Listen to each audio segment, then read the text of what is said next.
আপনারা দেখছেন MN Bangla news YouTube channel. জানাবো আজকের কিছু বাছাই করা গুরুত্বপূর্ণ তাজা সংবাদ। প্রধান সংবাদগুলো জানার আগে দেখে নিন আজকের সংবাদ শিরোনাম। ডিমের ক্রাইসিস আছে, ফালতু লোককে ছুঁড়ে নষ্ট করবেন না। তৃণমূলকে কটাক্ষ করে ঋতব্রত প্রসঙ্গে দিলীপ কি বললেন জানেন? বাংলায় বিশ্বের বৃহত্তম দই কারখানা খুলছে আমুল। দিনে উৎপাদন 10 লক্ষ কেজি। কোন জেলায়? অভিষেকের পর এবার আক্রান্ত কল্যাণ বন্দ্যোপাধ্যায়। হুগলিতে তৃণমূল সাংসদকে ঘিরে তুমুল বিক্ষোভ, মাটিতে লুটিয়ে পড়লেন দাপুটে নেতা। রাতের অন্ধকারে দমদম স্টেশনে ভেঙে গুড়িয়ে দেওয়া হলো হকারদের স্টল। প্রতিরোধের চেষ্টায় সিআইটিও। পলিমার নোট আনার কথা ভাবছে আরবিআই। কাগজের নোটের থেকে এটা কতটা আলাদা? অন্নপূর্ণার ভাণ্ডার নিয়ে মুখ্যমন্ত্রীর মাস্টার স্ট্রোক। ফর্ম ফিল আপের নতুন নিয়ম শুনে খুশিতে আত্মহারা মা বোনেরা। সোনারপুরে অভিষেককে মারের পেছনে লাভলির অনুগামীদের হাত। আর 7-8 সন্তান নয় বাংলায়, বড় পদক্ষেপের পথে হাঁটতে পারে শুভেন্দু সরকার। হামলার 24 ঘন্টার মধ্যেই পদক্ষেপ, অভিষেককে নিয়ে বড় সিদ্ধান্ত রাজ্য সরকারের।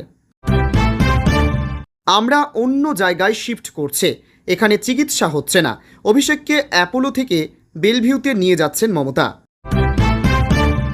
বলে এবার ফুটবল চুরি, প্রাক্তন তৃণমূল বিধায়কের বাড়ি থেকে বেরোচ্ছে গুচ্ছ গুচ্ছ বল। অবসরপ্রাপ্ত সরকারি কর্মীদের অ্যাকাউন্টে ঢুকছে বকেয়া ডিএর টাকা। বালির দাম 5,000 টাকা কমে গেল এক ধাক্কায়, বিরাট সিদ্ধান্ত সরকারের। শুধু ফর্ম ফিল আপ করলেই মিলবে না অন্নপূর্ণা যোজনার 3,000 টাকা, জানিয়ে দিলেন অগ্নিমিত্রা পাল। গুজব নয়, অন্নপূর্ণার ফর্ম ফিল আপ করাতে বাড়ি বাড়ি লোক যাবে, জানিয়ে দিলেন শুভেন্দু। বকরি ঈদের দিন কিশোরীকে কুপিয়ে খুন, উত্তরপ্রদেশে এনকাউন্টারে খতম অভিযুক্ত। ভুল করলেন, অভিষেককে ভর্তি নিতে বেসরকারি হাসপাতালের সিওকে চাপ মমতার, ভাইরাল অডিও। শুভেন্দুর বার্তার পরই বড় ধামাকা, ডোমকলের সিপিএম বিধায়কের বাড়িতে শয়ে শয়ে মহিলা আসলো, কারণ জানলে চমকে যাবেন।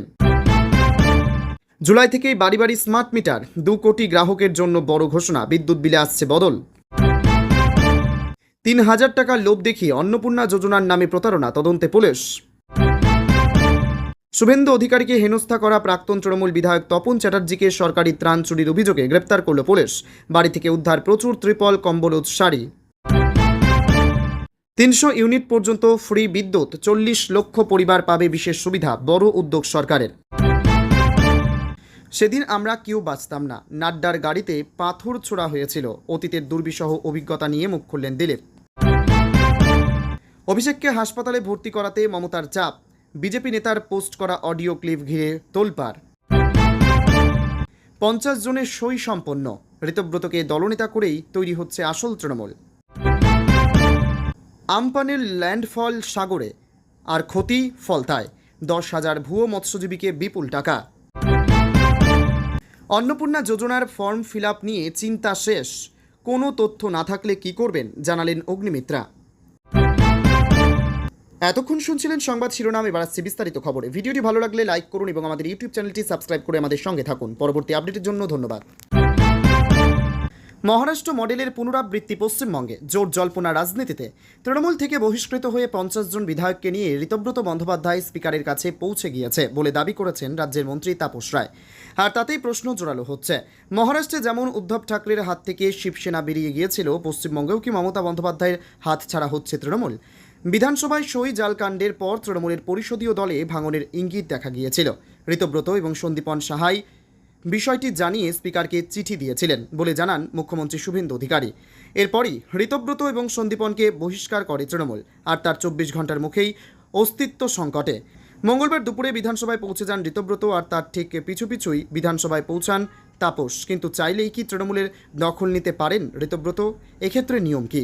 তাপস বলেন, পরিষদীয় দলের বিধায়কদের অধিকাংশ যদি সই করে, যদি তাদের নেতা নির্বাচিত করে, যদিও আজ স্পিকার স্যার নেই, তিনি এসে সিদ্ধান্ত নেবেন, কিন্তু বেশিরভাগ যদি চায় সেক্ষেত্রে বিবেচনা করতে হবে। এর আগে পশ্চিমবঙ্গ বিধানসভায় এমন ঘটনা ঘটেনি, কোনো দল বেদখল হয়ে যায়নি। তাপসের দাবি, সেই সময় তৃণমূল বলে কোনো দল ছিল না, তাই কিছু মিলছে না। তাপস জানিয়েছেন, রাজ্যে মোট বিধানসভা কেন্দ্রের সংখ্যা 294। সই ঠিক থাকলে 30 জনের সমর্থনেই বিরোধী দলনেতা হওয়া যায়। 50 থেকে 52 জনের সমর্থন থাকলে আর কোনো সন্দেহই থাকার কথা নয়। তাপস জানিয়েছেন, স্পিকার না থাকলে সচিবালয়ে চিঠি দিতে পারেন ঋতব্রত। তৃণমূলের সংখ্যাগরিষ্ঠ বিধায়কের সমর্থন ঋতব্রত বন্দ্যোপাধ্যায় তৃণমূলের সংখ্যাগরিষ্ঠ বিধায়কের সমর্থন ঋতব্রত সন্দীপনের পক্ষে থাকলেই খান খান হয়ে যাবে দলটি। তৃণমূলের সংখ্যাগরিষ্ঠ বিধায়করা ঋতব্রতর সঙ্গে যাবেন না যদি তৃণমূলের সংখ্যাগরিষ্ঠ বিধায়করা ঋতব্রতর সঙ্গে যাবেন না আদি তৃণমূলেই থাকবেন তা আর কিছুক্ষণের মধ্যেই স্পষ্ট হয়ে যাবে। তৃণমূলের অন্দরে নতুন সমীকরণ, ঋতব্রতর নেতৃত্বে তৈরি হচ্ছে কি এক ভিন্ন মেরুকরণ। রাজ্যের রাজনীতিতে ভোট পরবর্তী হিংসার প্রেক্ষিতে মমতা বন্দ্যোপাধ্যায়ের কঠোর অবস্থান এবং নতুন করে আন্দোলনের প্রস্তুতির মধ্যেই শাসক দলের অন্দরে এক নতুন রাজনৈতিক গুঞ্জন দানা বেঁধেছে। দলের অভ্যন্তরে নীতি নির্ধারণী প্রক্রিয়ায় ঋতব্রত বন্দ্যোপাধ্যায়ের ক্রমবর্ধমান সক্রিয়তা নিয়ে রাজ্য রাজনীতিতে নানাবিধ জল্পনা তৈরি হয়েছে। তৃণমূলের এই নতুন রাজনৈতিক বিন্যাসকে ঘিরে দলের অন্দরে মতপার্থক্য ক্রমশ স্পষ্ট হয়ে উঠছে।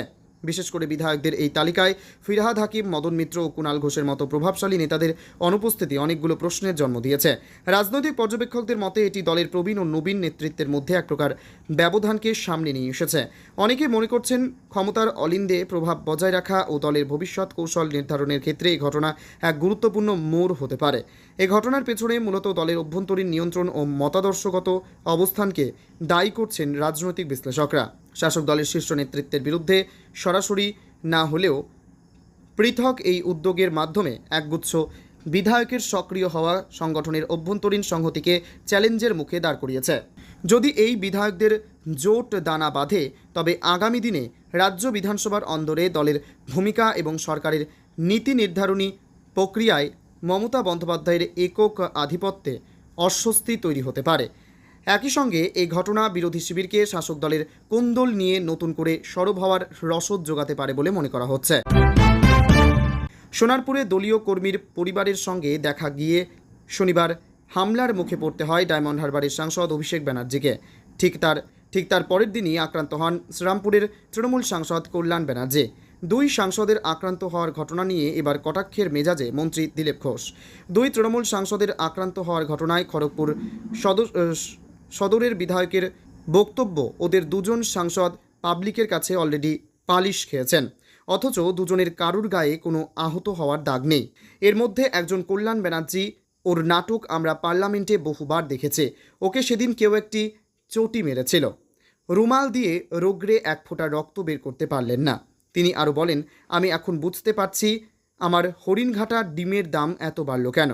এদিক ওদিক ডিম ছোড়া হচ্ছে। তৃণমূল সাংসদদের আক্রমণ করে দিলীপ জানান, কয়েকদিন আপনারা ঘরের ভেতর থাকুন, আন্দোলনের নামে ব্লকে বা থানা ফেরাও করবেন না। দেখছেন তো চারিদিকে কি অবস্থা, হুজ্জুতি করতে যাবেন, পাবলিক আবার ধরে পালিশ করে দেবে। সোমবার ঋতব্রত ব্যানার্জি এবং সন্দীপন সাহার বহিষ্কার প্রসঙ্গেও তৃণমূল কংগ্রেসকে কটাক্ষ করতে ছাড়েননি তিনি। বলেন, একসময় যেখান থেকে লোকজন একসময় তৃণমূল কংগ্রেসে এসেছিলেন এখন তেমন সেখানে চলে যাচ্ছে। প্রয়াত সুব্রত মুখার্জি একবার আমাকে গল্পচ্ছলে বলেছিলেন, তৃণমূল আসলে একটা প্ল্যাটফর্ম, সবাই দাঁড়িয়ে আছে, যার যেমন ট্রেন আসছে সে তেমন চলে যাচ্ছে। আজ উনি বেঁচে নেই, ওনার কথা অক্ষরে অক্ষরে ফলে যাচ্ছে। শুধু পয়সা কামানোর জন্য লোকগুলো এসেছিল, দুনিয়ার ক্রিমিনাল অ্যান্টি সোশ্যাল এসেছিল, দলটা বিধানসভায় ঢুকলই না, তার আগেই দুজন সাসপেন্ড হয়ে গেল। বাংলায় পালাবদলের পর অবশেষে কাটতে চলেছে দীর্ঘদিনের শিল্পখরা। রাজ্যে তৈরি হতে চলেছে বিশ্বের সবচেয়ে বড় দই কারখানা। গুজরাটের বিখ্যাত দুগ্ধ উৎপাদনকারী সংস্থা আমুল এই কারখানাটি গড়তে চলেছে। এ বিষয়ে রাজ্যের শাসক দলের তরফে আগেই ইঙ্গিত মেলা সত্ত্বেও এবার আমুলের তরফ থেকেও বিষয়টি এক প্রকার নিশ্চিত করে দেওয়া হয়েছে। এমনিতেই পশ্চিমবঙ্গের বাজারে আমুল সবচেয়ে বড় দুগ্ধ বিক্রেতা সংস্থা। বর্তমানে রাজ্যে দৈনিক 10 লক্ষ লিটার দুগ্ধজাত পণ্য বিক্রি হয় এই সংস্থার। নতুন এই প্ল্যান্টটি চালু হওয়ার পর আমুলের উৎপাদন ক্ষমতা সরাসরি দ্বিগুণ হয়ে যাবে। এর ফলে যেমন বাংলার দুগ্ধ পরিকাঠামো অনেক বেশি শক্তিশালী হবে, তেমনি রাজ্যের যুব সমাজের জন্য তৈরি হবে কর্মসংস্থানের এক বিশাল জোয়ার। এই প্রকল্পের ইতিহাস বেশ নজরকাড়া। বছরের পর বছর ধরে রাজ্যে ঘটা করে বিশ্ববঙ্গ বাণিজ্য সম্মেলন করেছিল পূর্বতন তৃণমূল সরকার, যেখান থেকে একের পর এক শিল্পের প্রতিশ্রুতি দেওয়া হলেও বাস্তবে খরা কাটেনি। তবে আমুল সূত্রে খবর, বিগত 2025 সালে তৎকালীন সরকারের আমলে এই প্রকল্পের সমঝোতা স্মারক বা মৌ স্বাক্ষরিত হয়েছিল। সম্প্রতি রাজ্যে সরকার পরিবর্তনের পর এই প্রকল্প আরও গতি পাচ্ছে। রাজ্যে পালাবদলের পরেই শিল্পের আশা জাগিয়ে 100 দিনের মধ্যে ম্যাজিক দেখানোর বার্তা দিয়েছিলেন বিজেপির রাজ্য সভাপতি শ্রমিক ভট্টাচার্য। তার এই বার্তার কয়েকদিনের মধ্যেই বাংলায় আমুলের এই বড়সড় বিনিয়োগের খবর সামনে এলো। আমুলের ম্যানেজিং ডিরেক্টর জয়েন মেহতা জানিয়েছেন, এই বিনিয়োগের ব্যাপারে তাদের সংস্থা চূড়ান্ত সিদ্ধান্ত নিয়ে ফেলেছে। সোনারপুরে তৃণমূলের সর্বভারতীয় সাধারণ সম্পাদক অভিষেক বন্দ্যোপাধ্যায় আক্রান্ত হওয়ার রেশ কাটতে না কাটতে এবার জনতার ক্ষোভের মুখে পড়লেন মমতা বন্দ্যোপাধ্যায়ের আর এক ঘনিষ্ঠ সহযোগী তথা প্রবীণ তৃণমূল সাংসদ কল্যাণ বন্দ্যোপাধ্যায়। হুগলির চণ্ডীতলায় তাকে লক্ষ্য করে কালো পতাকা প্রদর্শন, দলীয় স্লোগান এবং হাতাহাতির ঘটনাকে কেন্দ্র করে রণক্ষেত্রের চেহারা নেয় এলাকা। স্থানীয় সূত্রে জানা গেছে, চণ্ডীতলা থানায় একটি প্রতিনিধি দলের নেতৃত্ব দিতে যাওয়ার সময় আচমকায় কল্যাণ বন্দ্যোপাধ্যায়ের পথ আটকায় একদল উত্তেজিত বিক্ষোভকারী। সাংসদকে দেখা মাত্রই চারিদিক থেকে বিক্ষোভকারীরা তাকে ঘিরে ধরে কালো পতাকা দেখাতে শুরু করে এবং চোর চোর স্লোগান দেয়। পরিস্থিতি দ্রুত উত্তপ্ত হয়ে উঠলে সাংসদের ওপর হামলা চালানো হয় বলে অভিযোগ। কল্যাণ বন্দ্যোপাধ্যায়ের নিরাপত্তা কর্মী ও সহযোগীরা কোনো ক্রমে তাকে ভিড় থেকে উদ্ধার করার চেষ্টা করলে চরম হুড়োহুড়ি শুরু হয়। সেই ধস্তাধস্তির মাঝেই মাথায় হাত দিয়ে রাস্তায় পড়ে যেতে দেখা যায় প্রবীণ এই সাংসদকে। ক্ষমতার পালাবদলের পর রাজ্যের বিভিন্ন প্রান্তে তৃণমূলের একাধিক শীর্ষ নেতার বিরুদ্ধে লাগাতার এই গণবিক্ষোভের ঘটনা রাজনৈতিক মহলে বেশ তাৎপর্যপূর্ণ বলে মনে করা হচ্ছে। এর আগে দক্ষিণ 24 পরগনার সোনারপুরে অভিষেক বন্দ্যোপাধ্যায়কে লক্ষ্য করে ডিম ও পাথর ছোড়ার পাশাপাশি তাকে হেনস্থা করার অভিযোগ উঠেছিল। সেই ঘটনার রেশ কাটতে না কাটতে এবার হুগলিতে খোদ কল্যাণ বন্দ্যোপাধ্যায়। জরাজীর্ণ নোটের দিন শেষ। এবার নোটে জল লাগলে বা পকেটে দুমড়ে মুচড়ে ঢুকিয়ে রাখলেও কিছু হবে না। কাগজের নোটের বদলে প্লাস্টিকের নোট আনার প্রস্তাবনা খতিয়ে দেখছে রিজার্ভ ব্যাঙ্ক অফ ইন্ডিয়া। যদি এই সিদ্ধান্ত গৃহীত হয় তবে বাজারে শীঘ্রই আসবে পলিমার নোট। কাগজের নোট নিয়ে রিজার্ভ ব্যাঙ্ককে যে প্রধান সমস্যার মুখে পড়তে হচ্ছে তা হলো নোট ছাপানোর খরচ। কটন বা তুলো দিয়ে কাগজের নোট তৈরি হয়, এর মধ্যে মেশানো হয় জল, বিভিন্ন কেমিক্যাল। এর খরচ তো রয়েছেই, তার ওপরে কাগজের নোটেও আয়ু বেশি দিন হচ্ছে না। বর্তমানে কাগজের নোটের ওপর একটি প্রোটেক্টিভ লেয়ার বা স্তর দেওয়া হয়, তারপরও হাতের ঘাম, জল, বিভিন্ন কেমিক্যালের সংস্পর্শে এসে নোট নষ্ট হয়ে যাচ্ছে। যথেচ্ছ ব্যবহারের কারণে জরাজীর্ণ হয়ে ছিঁড়ে যাচ্ছে। এই নোট অনেক বেশি টেকসই হয়, জল ধুলোতে কোনো ক্ষতি হয় না, ছিঁড়েও যায় না। এর আরও বড় একটি সুবিধা হলো পলিমার নোট জাল বা নকল করা সহজ নয়। সি থ্রু প্লাস্টিক, তার উপরে লেখা থাকে মেটাল ফিল্ম বিভিন্ন দিক থেকে বিভিন্ন রঙে দেখা যায়। অতি বেগুনি রশ্মিতে রিয়্যাক্ট করে এই নোট। গবেষণায় দেখা গিয়েছে কাগজের নোটের তুলনায় 2.5 গুণ বেশি টেকসই হয় পলিমার ব্যাংক নোট।